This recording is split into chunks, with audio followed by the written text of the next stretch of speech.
Hey guys. Hey guys, so we're back again with part 2 of my 26 things that I've learned by 26 series. So this is the last part. I did say that these subjects will be quite a little juicy, so I hope you guys enjoy. We're not going to waste any time. We're going to dive right into the lessons. Okay, so lesson number 14. Fighting is not worth it. Okay. I literally I cannot sweat this enough, guys. Like after you're done being 18, you should not put yourself in situations like even before you hit 18, you shouldn't be fighting, but I feel like when you hit the age of 18, you should not let people push you to the point of you having to physically fight someone. Like, obviously, I'm not talking about like a situation where like you don't have a choice. Like, if somebody's trying to kidnap you, by all means, like, fuck shit up. But and obviously like self-defense, like if somebody tries to like physically harm you, then like literally like go off, you know what I mean? And I think that's something that's very important for all females. As a woman, a little side note, I think it's very important for every woman to take some kind of like self-defense class. Right now I'm currently doing kickboxing, and I just love it. Like I love how it makes you confident enough to know like if somebody tries to come and like physically harm you, you're able to defend yourself. But I personally feel like a woman should never fight. Like unless you really don't have a choice. Like if it's a situation where you can use your words, or even if it's a situation like where somebody's like pissing you off, literally like take your Bible, read your Psalms, do yoga if you have to do yoga if you're into that stuff. Fight with prayers, and literally like if someone keeps pushing, it's better for you to call the police. Like if somebody's trying to just fight you for the fun of it, like just call the police and let the court handle it, guys, because nobody is worth putting you out of character to the point that you're catching a case for someone. Like literally, like do not let anybody get you out of character for you to ruin your future or whatsoever. And I think that's one of the most important lessons that I've learned. Like I was like watching these girls like at the airport fighting, and I was like, "Oh my God, like what could be so bad for you to fight at the airport and risk being put into the no-fly list?" Anyways, guys, don't fight. It's not worth it unless you have a unless you really don't have a choice. Lesson number 15. Okay. Lesson number 15. Live alone before marriage if you can. So, obviously, like living alone is one of the best things that I've ever done in my life. Like when I moved out of my parents, I after situations after situations, I decided to go live by myself.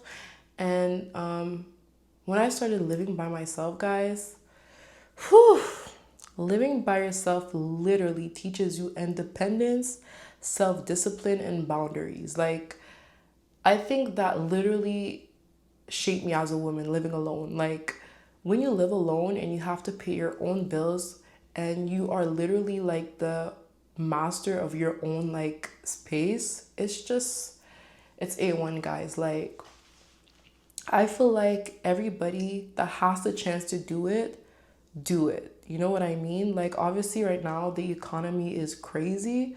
By all means, if you don't have the money, don't force it. Stay at your parents' house, guys. Because, whew, inflation is real. You know what I mean? But if you have the chance, if you have the money, if you're able to afford it, definitely, like, live alone. Try to live alone before getting married because it gives you the chance to kind of find out what your boundaries are. So when you start living with someone, you kind of know how to navigate it in a way. You know what I mean?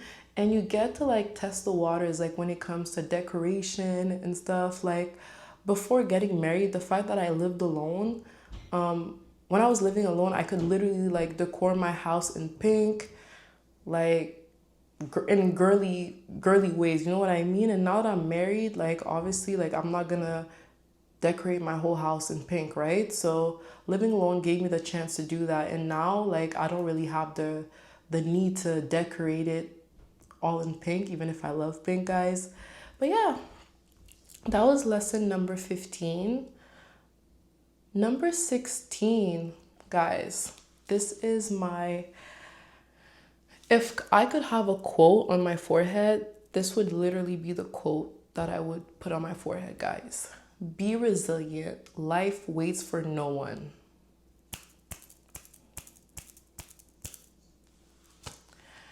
Whew, guys, whatever situation that you're going through, whatever hole that you fall into, you have to know that nobody's gonna come save you.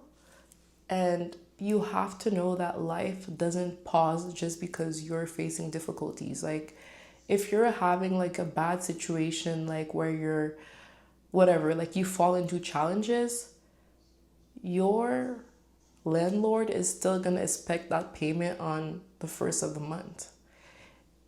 If you're going through a situation where like things are awful and whatsoever, the bank is still gonna expect your car payment. So this is why I say like life doesn't wait for you. Bills don't wait for you. Even people don't wait for you. You know what I mean? So that's why it's very important for you to obviously, I'm not saying to not care about situations when they happen in your life, but obviously have a mentality of resilience. Like when you're down, ask yourself, okay, what can I do to get back up again? Because I have to get back up. Like, don't give yourself the capability, like, don't give yourself like the right to feel like, okay, I'm down and I'm gonna stay down forever. Because once you have that mentality of staying down when you're down, things are not gonna go well for you. So that's why I don't, that's why, like, for me, I always say it's very important for you to just get up. Like, no matter what's happening, get up. Get up, find however way you can heal yourself from that situation or how you can find a solution for that situation. But at the end of the day, you have to get up. Like, nobody's gonna come save you. There's gonna be situations where you're gonna have to face them alone. Your mom, your dad, your friend, whoever, even your husband is not gonna be able to help you in certain situations, you know? So that's why it's very important for you to always have a mentality of resilience. Always put in your head that there's no situation that is forever. You know what I mean? Like, if you're broke, don't tell yourself you're gonna be broke forever, because you're gonna be broke forever. If you're in a situation where you're dealing with loss, obviously, take the time to heal, but do understand that life has to go on. Like, life is not going to wait for you guys. And as I said, this is one of my favorite lessons. I live by it, I breathe it, and yeah. So, guys, like, we're getting through, we're almost done. Number 17. Honestly, I wish somebody would have told me this getting out of high school. Like, I feel like this is one of the biggest fumbles that I've done. Not in my whole life, but one of the biggest fumbles that I did, like getting out of high school. Number 17, don't rush into university.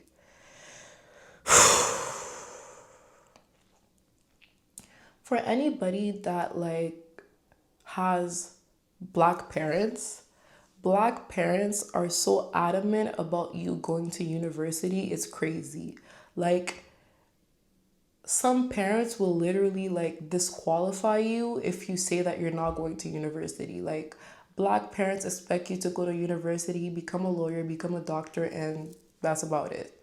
And a lot of times that causes a lot of pressure for, like, it causes a lot of pressure for you as somebody that's just coming out of high school, you know?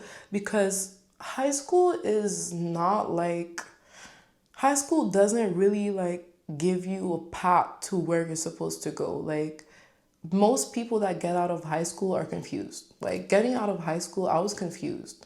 The only thing that I wanted to do was go to university to make my mom and dad proud. But personally, like, I kind of knew what I wanted to study, which was law, but I didn't know the implications. Like, I didn't do my research on the level of like shit that I would have to go through in university. And basically, like, if you don't know what to study after getting out of high school, do not let anybody, neither your parents, neither your friends, pressure you into going to university, guys, because university is real. Like, I would literally hear of stories of students killing themselves because university was too much for them. You know what I mean? So it's real, you know?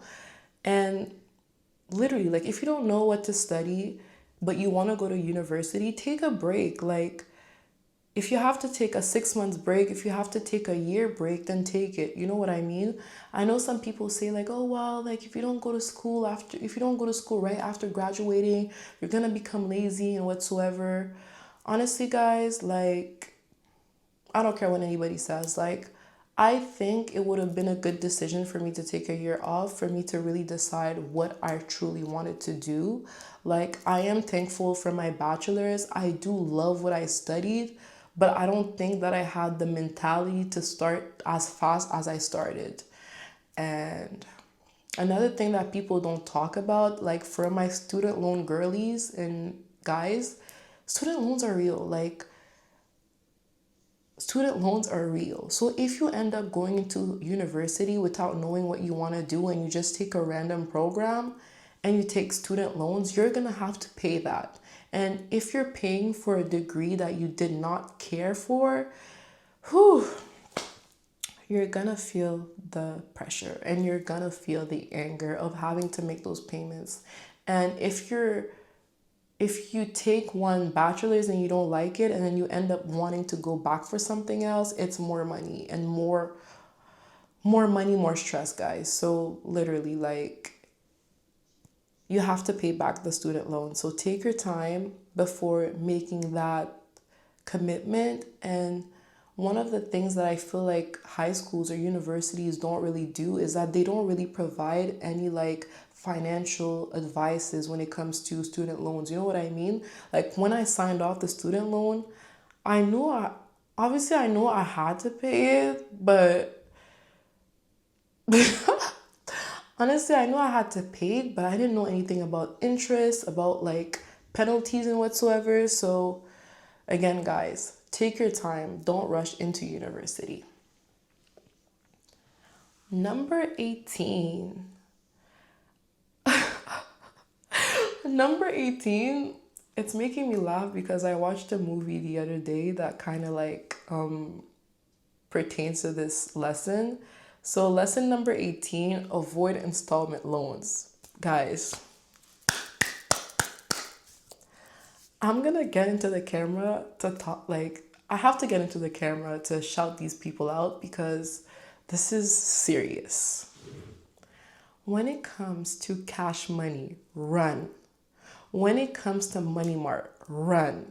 When it comes to Easy Financial, run. When it comes to, I don't know what the other names are. Like, if you're in the US, I don't know what the names are, but payday loans do not approach. Literally, like, these 40%, 49% interest loans will destroy you. Like, and when it comes to payday loans, it feels like it's some kind of drug. Like, I swear, like, once you start, it's so hard for you to stop. Like, I was watching, like, I don't know if you guys watched the new SZA and Kiki Palmer movie. I don't remember what the name is. And literally, like,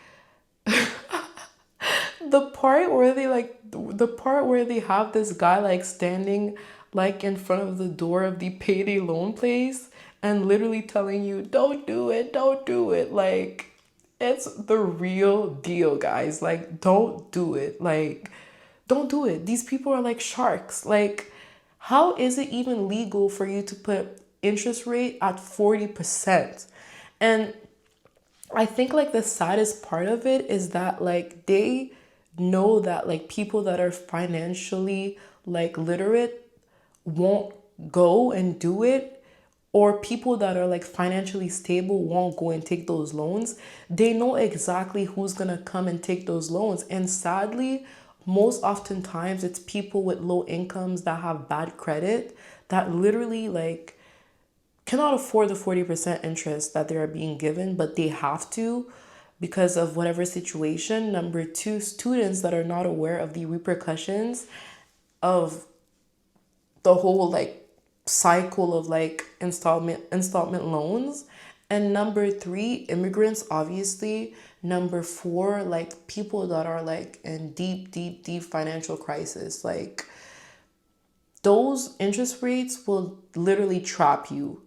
So if you cannot afford something and you're going through like a situation where you need something and you want to go take those payday loans, guys, just wait. Like if you don't have somebody that's going to borrow you that money, just let it go, because those people are crazy. Like 40% interest, how's that legal, guys? Anyways, number 19. Number 19 is a little bit emotional, guys. Like I hate this subject, but obviously like it's something that like for me it's important to talk about. Lesson number 19. Debt is real. Don't let anger be your last memory. So I was literally like looking at like the tragedies that has been happening all over the world, and like thank God that right now I'm not in a country that's really dealing with like a war or dealing with like big news stuff, you know what I mean? But I was looking at the accident that happened in Washington DC, the airplane, and guys, that is real. Like I think the airplane literally had 30 seconds to land before colliding with the helicopter, guys. So those people that were in this airplane literally were telling themselves, okay, well, I'm about to land in 30 seconds to go see my mom, to go see my dad, to go see my auntie. Like so many people in this airplane had plans for tomorrow. And one of the biggest lessons, like those tragedies, and even like people around me that have went through death, sorry, one of the things that I realized is how quick death is. Like there's no announcement. It literally could happen in 30 seconds. Like you could literally be with someone at 9:30 and at 9:31 the person passes away. You know what I mean? So that's why I think it's so important for you to always try your best to not be anger be your last memory of someone. Like that's why it's important when you love someone to not let anger, to not go to sleep angry, you know what I mean? Or if you guys are going through like, if you're going through like a conflict with a friend or family member, if it's something that can be fixed, if it's something that's just powered by pride, do not let pride make you regret for a whole lifetime. You know what I mean? Like, if you're able to apologize to someone, do it. If you're able to speak to someone again, do it. You know what I mean? Like, you don't want to regret not being able to tell that person how much you love them. You don't want to regret having to live with the fact that this last conversation that you had with this person was an angry conversation, like a bad conversation, you know? Like people die in an instant. So I think before holding a grudge, you really have to ask yourself, like, if that person died today, is the issue that we're facing bigger than their life? Guys, if you have the chance to today call someone or apologize to someone, do it, because life is so very short. And again, one of my biggest personal fears is having to have somebody pass away and I wasn't able to tell them how much I love them, or I wasn't able to tell them how much I appreciate them, you know? Right now, at the age of 26, Before, I didn't used to do that, you know what I mean? But at this age, I'm trying my best to really let go of pride, let go of grudges, you know what I mean? Like, just concentrate and ask myself the question that I just asked you, you know? Is the issue bigger than the person's life, you know? Is the issue bigger than the regret that I'm gonna feel if that person passes away and I wasn't able to tell them how I feel, you know? So again, guys, this lesson is very important for me. Like, again, with all the tragedies that I've been seeing, like in the past days and the past months, just tell your loved ones that you love them. Just don't go to sleep mad, you know? Do your best to always forgive, you know? Forgive doesn't mean like giving the person access to your life, you know what I mean? You could always live with someone in a distance, you know? Call them once in a while to know how they're doing, how they're going. Is everything okay with them and whatsoever? Whew. Lesson number 20. No matter what, take care of yourself. You know?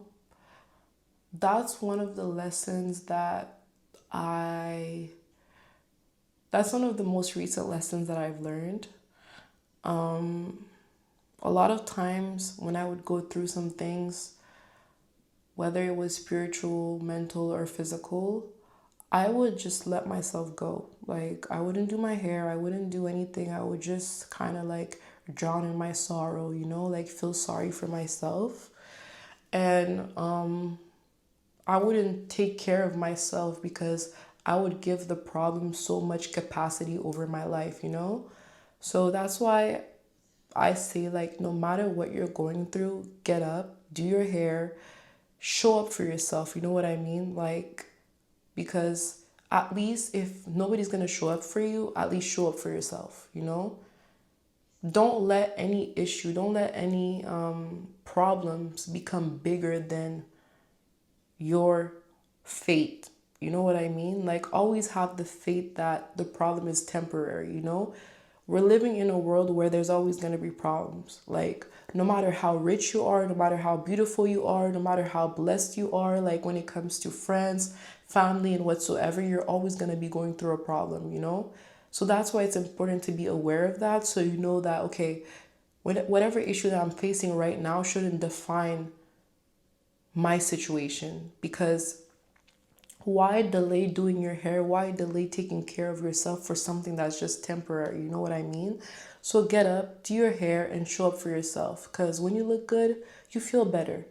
When you look good, whatever issues that you may be going through, obviously it's not going to disappear, but the fact that you look good is going to make you feel a little bit better.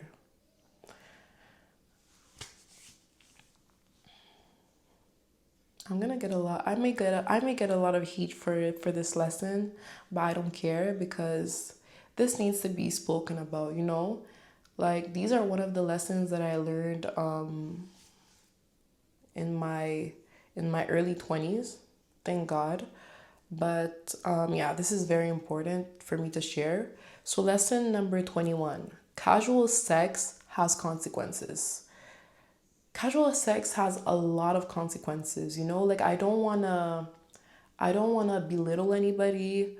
Obviously, I do believe that you can do whatever you want to do, but just keep in mind that whatever you do in this life, there's consequences. And if you're going to do something, at least be content of the fact that when those consequences come, you'll be able to accept them, you know? So, casual sex has a lot of consequences. Like, I can name like 300 of them, but the main ones are: first, STDs. Guys, when you're having sex with somebody that you don't know, it's so easy for you to catch something because you don't know where that person has been. You don't know the history, the sexual history of that person. You know what I mean? And so many people are liars. Like, some people will literally tell you, "Oh, well, I got tested," but they've never stepped foot in a hospital a day in their lives, you know?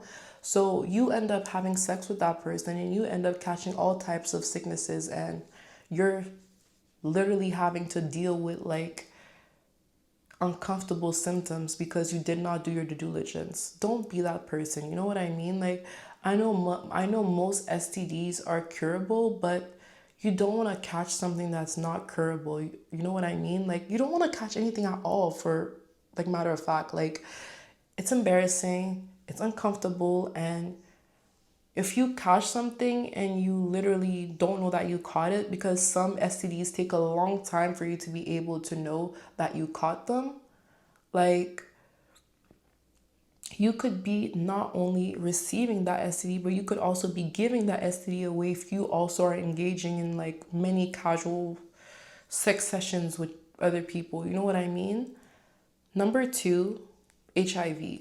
Listen, like, HIV is not something to be played with. Like, I've seen so many stories of men and women having HIV. They know they have HIV. They are 100% aware of it, but they go out there and have casual sex and they don't care about giving it to other people. Like, it's almost as if they feel like, okay, well, I have it, so I should be giving it to everybody else so they could feel my pain, or they could feel my whatever. You know what I mean? Like, and HIV is not something that you can see. It's not something that you can kind of like, okay, well, see on the person's face. You know what I mean? So it's one of those things why I think it's just better for you to not have casual sex. Or if you're gonna still partake in the casual sex, like, make sure that it's with people that are tested, you know? Make sure that literally, like, because people will fake tests. There's so many like situations again that I've seen of people like showing fake tests, like things that they found online. And anyways, just make sure that you're doing your due diligence, because nobody's gonna care more about your body, your health, than yourself. You know what I mean? Don't put your health, don't put your body in the hands of somebody else. You know what I mean?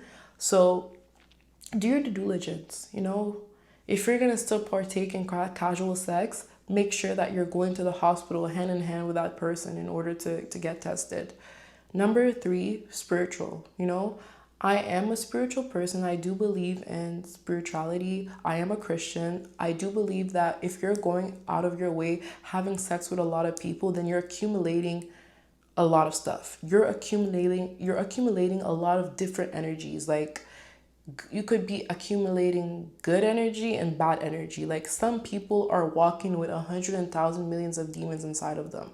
And when you have sex with that person, you are literally opening yourself up to receive those demons. You are literally opening up yourself to receive this package that this person has of demons. And this can mess up your whole life. It can mess up anything that you've wanted to do. It can mess up a lot of things for you. So guys, like, be mindful who you're sleeping with. Be mindful of who you're giving your body to. You know what I mean? Like, I'm not using this subject to shame anybody, obviously, because again, as I said at the beginning of this lesson, I'm a firm believer that people should do whatever they want to do if they're ready to deal with the consequences. But obviously, as a young woman, I think it's my duty to share this lesson with other people that might be listening and that might want to learn some stuff, and for people that might not know or think about all of these things that could arise when you're having casual sex with people, you know? And the last thing is pregnancy, guys. Like, you don't wanna like get a woman pregnant that you don't love. You know, you don't want to get a crazy person pregnant, you know? Because once you get that person pregnant, you're stuck with them for your whole life. Like, I don't care what anybody says. Like, people will literally try to sell this dream of like, okay, even if I have a child with that person, I do not have to see that person ever again, which for me is not true. Like, if your kid is gonna go into sports or your kid's gonna get married, you're gonna have to see that person literally. Like, or if your kid has an issue and is at the hospital, you're gonna have to call the dad or call the mom and whatsoever. So you're gonna have to see that person. And you don't wanna be stuck with someone that you don't like. You don't wanna be stuck with someone that you literally just had a one night stand with and you didn't care about. So just, guys, be mindful of what you're doing. Be mindful of the consequences of casual sex. Lesson number 22. Protect your peace. I'm going to say this again for the people at the back. Protect your peace and trust your gut. So, I am a firm believer of gut feeling. Like, if my gut tells me something, I will go that direction because 95% of the time that I felt something in my gut and I didn't respect it, I fell into some shit. Literally. Like, every time my gut tells me something and I try to be like, okay, no, maybe this, maybe I'm, no, like, I always fall into some shit when I don't listen to my gut, you know? Like, if your gut tells you stay at home, stay home. Like, I've been in situations where my gut told me to stay home, and then I see that literally, if I would have went out, I would have literally died, or I would have literally been in a situation that would have ruined my life. You know what I mean? So that's why I cannot sweat this enough. Listen to your gut, trust your gut, sorry, and protect your peace. Like, your peace is so important. Like, you will not find me in, you're not gonna find me in places that I know that my peace will be disrupted. I don't care. Like, I don't care if people see me as a person like that's always ghosting or whatsoever. Like, obviously, I'll tell you that I'm not coming, but if I know a function, if I know a place is not good for my peace, I won't be there. Sorry. Sorry. If I am invited to a function where I feel like my peace might be disrupted by some people, by whatever it is, I won't be there. So, this is my advice to you. If you're the kind of person that is a people pleaser and you're always finding yourself going to places where you're like, oh shit, I should have stayed home, it's time for you to have a moment with yourself and decide to protect your peace, literally, because your peace is all that you have. Like, as much as you can protect your peace, as much as you're able to put yourself in an environment where you excel. You know what I mean? So, I cannot sweat this enough, guys. Protect your peace and trust your gut. Lesson number 23. Lesson number 23. So, I remember like when I was in elementary school and people would literally like kids would come and cry because their pet died. I would always be like in an awkward situation because I would be like, why are you crying for a pet? But this lesson shows that obviously I've grown. So, lesson number 23, pets help your mental health. Literally, like having a pet can literally like fix a lot of mental health issues that you're facing. Obviously, not all of them. And they can also alleviate like mental health symptoms that you have. So, 3 years ago, now my husband bought me a cat. And when he bought me the cat, guys, keep in mind I hated animals. Keep in mind, like, for me, like, anything that moved, anything that had four legs, I don't want it. Like, when I would see a cat in the street, if the cat is on the left, I'll go on the right. If I go on the right and the cat follows me, I would literally like run and go to the left because I just did not mess with animals, guys. Like, they just scared me. But my husband got me a cat because at this time of my life I was living alone, and he said, oh, like, you know, like, I'll get you a cat. Like, he got me the cat, like, oh, I got you a cat for you to be able to have a companion whatsoever. Obviously, I do deal from anxiety, so he also found that maybe it might alleviate the symptoms of my anxiety. Guys, this cat has become my little best friend. Like, my cat is my homie, literally. Like, if somebody tries to mess with my cat, just know that you're messing with me. Like, I love my cat. Like, he literally helps me so much when it comes to my anxiety. Like, just petting him with all his fur, and then like the fact that like when I come home, he comes and he's meowing. Like, it just makes you feel love. It makes you feel like, okay, even if I had a bad day at work, like this little furry ball of a pet is just, it's just everything to me. You know what I mean? So if you're dealing with mental health issues such as anxiety, depression, or whatsoever, I do recommend that you get a pet, guys. Like, it will literally help you. And get something that you really like, whether it's a dog, whether it's a cat, or whatsoever. Get one that you know that you're gonna love, and trust me, it will help.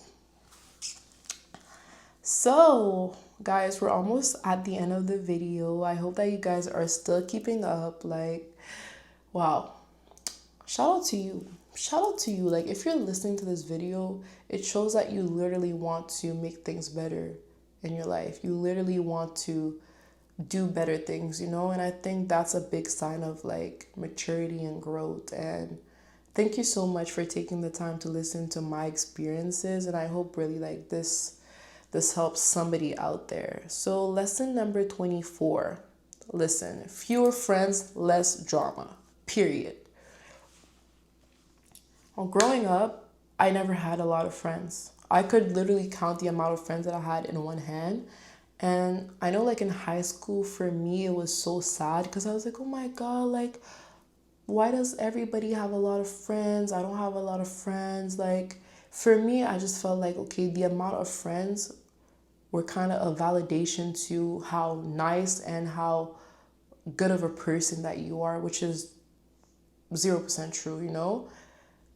I've learned that having less friends means having less drama. You don't have to deal with having to cater to 300,000 people. You don't have to cater to people in ways that like makes you feel like you owe the world to 300,000 people. You know what I mean? Like, having fewer friends allows you to actually have time to nurture every single friendship. And I feel like when you have like millions and millions of friends, it's quite impossible for you to nurture all of those relationships, you know? I'm not saying it's impossible, but for me it would, you know? Because having 100 friends means having to deal with 100 personalities, having to be there for 100,000 different people is just a lot, you know? I feel like quantity doesn't matter, quality matters more.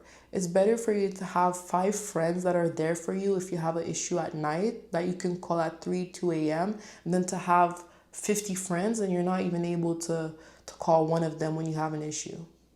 So many people have like a lot of friends, but they cannot even have one friend that would be there for him if they're going through something or they need something like late at night, you know? I love all of my friends. If you guys are watching this, I love you guys.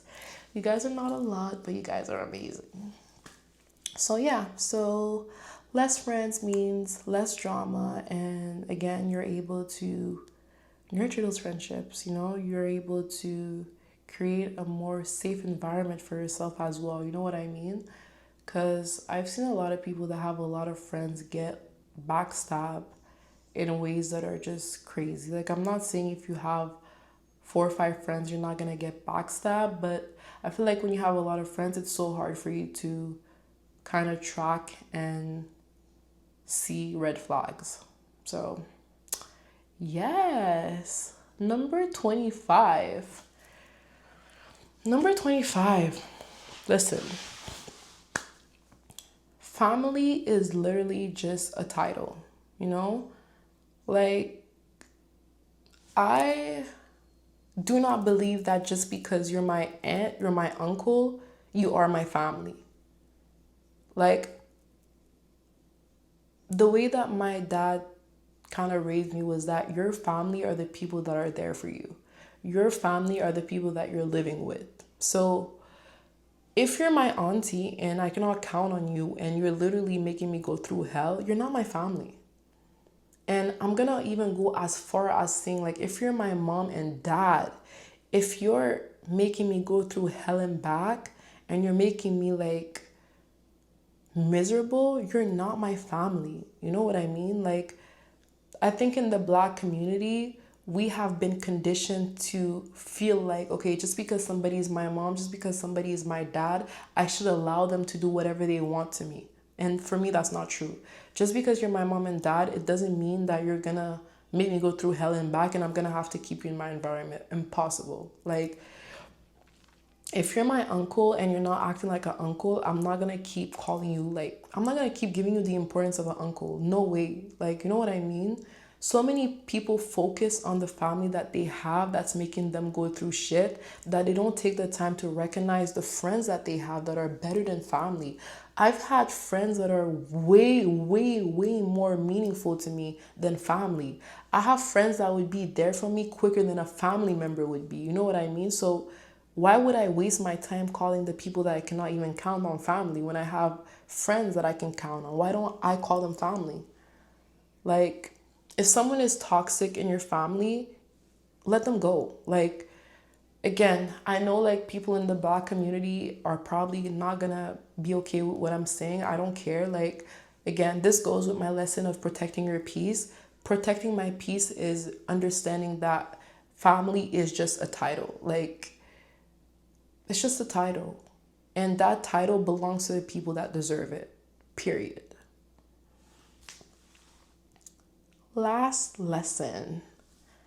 This one is the last but not least. For me, it's the most important one in all the 26 lessons that I've told you guys that I've learned by the age of 26. I think this lesson is what has kept me afloat.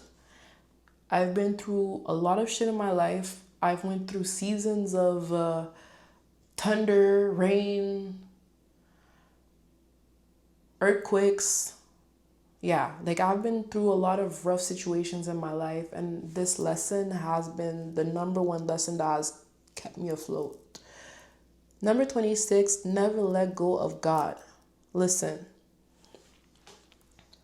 I know some people that have known me when I was 18, 15, 17, and they probably look at me now and they're like, "Oh my God, who is this person?" And they probably ask themselves like, how did she turn to be that person that she is today? And the only thing that I can say is it's because of the Lord and Savior, God. So lesson number 26, never let go of God. Whatever situations that you're going through your life, never let go of him, because he will never let go of you. God will literally move mountains for you when nobody even wants to open a window for you. God will literally, like, God will do miracles that you do not even think could happen. And I think the saddest part of it is even when sometimes you don't have faith in God, he still finds a way to come through.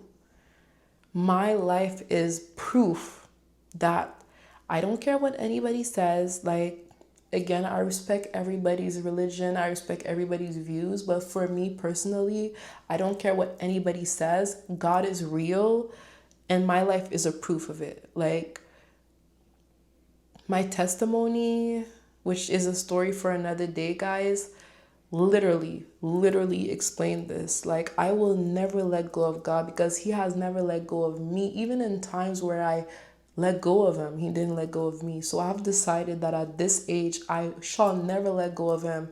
I shall never let go of his name. I shall never let go of his words in the Bible. So this was one of the most important lessons to me.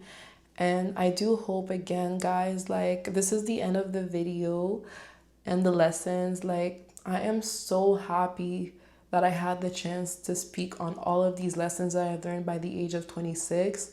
I know this is only just the beginning, guys. I have so much things to learn, so much things to share to you guys. You know what I mean? So again, I hope that at least one of these 26 lessons will help somebody that is watching. And again, if you really like this video and you want more videos like this, subscribe, like this video, share this video. And again, I love you all, and thank you so much for watching and taking your time to follow those two parts. And yes, bye guys.